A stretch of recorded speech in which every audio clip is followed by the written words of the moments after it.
Sorry about that. Facebook has glitches. Turned in wrist. What's the difference between contractions and contractures? Now this was posted from anonymous, so I'm sorry I can't say hi, but I love that you can post these things. First of all, I'm sorry, like I said in my comments, you need a new pediatrician. To assume anything was done during labor is a fallacy, but I want to explain the difference. Now, I'm concerned more that this is contractures than contractions. First of all, any child that has that big of a contractions, indicating, say, CP, you would see also, so that would mean that the right side somehow had trauma, which it could have. There could have been stroke in utero, birth trauma, nothing, and you still can have a brain trauma. But if there's that severe of a contraction, then you're going to see it, let's say, in the left foot, the left eye, all of that kind of stuff, where the child is spastistic and causing that. One of the things that shows CP is that your wrist either dominates up or it goes down, but the ability to go in and out is impaired, right? So that's where they're looking at that. Contractures and things like arthrogryposis, or AMC as people refer to it as and I'm more concerned about that because I see the left elbow as well as the hand, and two, I'm concerned first of all that the straightness and that. Again, normally you would see like a full spasticity versus the straight arm, and then also I'm trying to look at the proportions. We should be proportioned where our hands go right here below the hip, and I see a little bit of length discrepancy, which again is more indicative with arthrogryposis. Now, true diagnosis of arthrogryposis is usually a contracture within 3 parts or more, and I'm seeing the elbow to the wrist, so it would be borderline of just being the one arm. But things like this happen in the womb. There should be no friction or stress in the womb.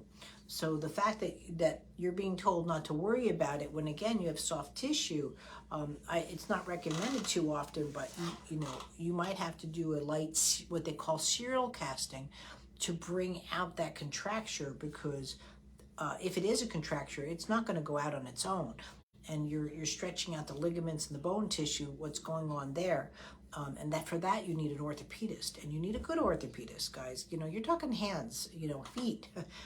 Don't just go to any, oh, my doctor sent me here. You know what I mean? Like, I'd go out on Facebook in your area and saying, I need an orthopedist. Who's the best? People, parents are really pretty genuine, but we need structure looked at.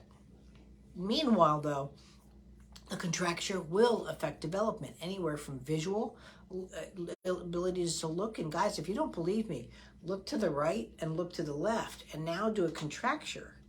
Look to the right and look to the left. You know what I mean? You'll see the limited range of movement.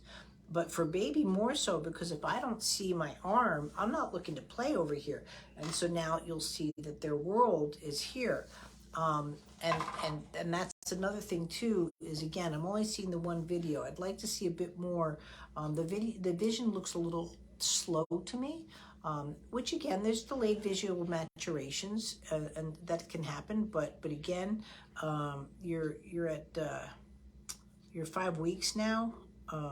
But again, you had the breach. Oh, sorry, 7 weeks. I was just looking at your count. And so at 3 weeks, you should see a bit more where the vision is not as, but again, baby could have just woken up. I'm doing a review, so that's why I like to see several videos versus the one, and you're only seeing this. Now it's me for development. Tummy time is going to be harder with that contracture, and also length discrepancy. I wish Santino was here. Santino was here all week. Santino has arthrogryposis, who I work with. And so one of the things is, I don't normally recommend it, but a propping or something like this where your child is here being propped to allow the arm to have the sensation.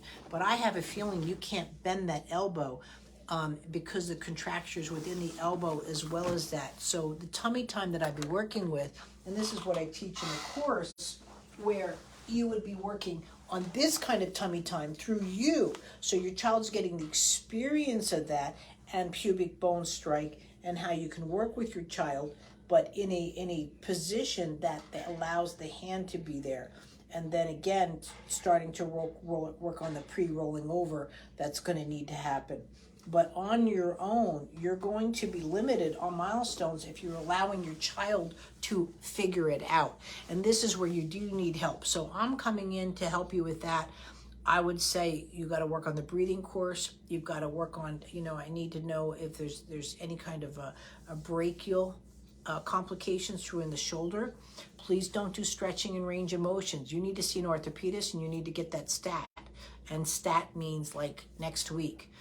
Call them up and say words like, someone mentioned, don't say some lady on YouTube, you're not going to get help, that, my daughter, my child has risks of arthrogryposis, please, I need to get in about, soft tissue repair, and see what they say for that.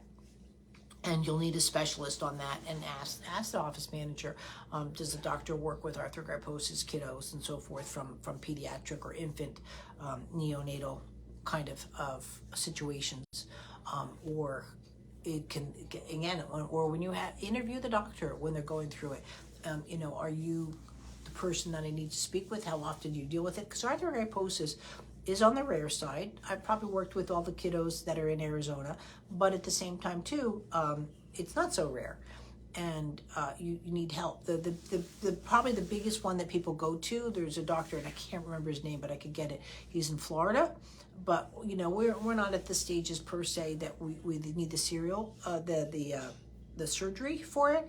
But at the same time too, I don't want you to be at that stage because it wasn't done earlier when you could have been. And I do have a mom that I can put you in touch with if you have questions